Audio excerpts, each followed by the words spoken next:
When Tony Blair opened our borders without a vote, let's remember that, it was without a vote, then introduced freedom of movement, why didn't he actually think of capping the figures of people that came to the UK so that our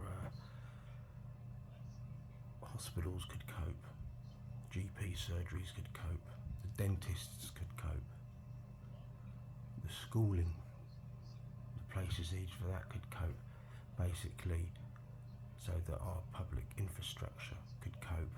Oh, and the cars on the road. Why didn't he think about that? But he didn't, did he? One of the things he could have done and should have done was bring in a law. If you didn't have private health insurance, then you couldn't come here. And people will moan about that. Say, but the NHS is free. Yes, it is. And for some people who've never actually invested into the economy, but for others who have paid their taxes all their lives, who are now retired on pensions, or people who have worked all their life on salaries or wages, or self-employed or limited companies or corporations, whatever, they've paid into the system. And other people are taking advantage of that. How is that sensible? And how is that even sustainable in a country like the UK? You cannot run things like that. And then people complain, especially the left, that Nigel Farage might have to start making it like the American system.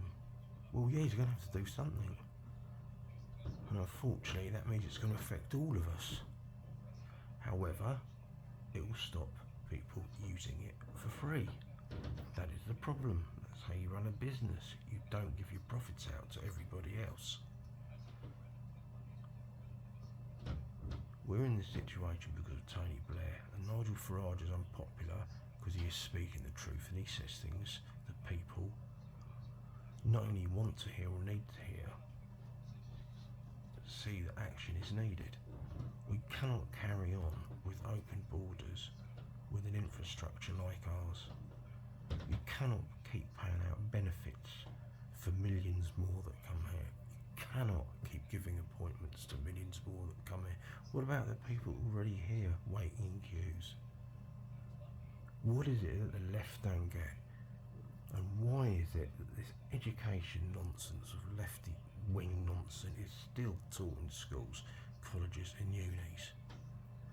Facts and figures need to be looked at, not made up statistics.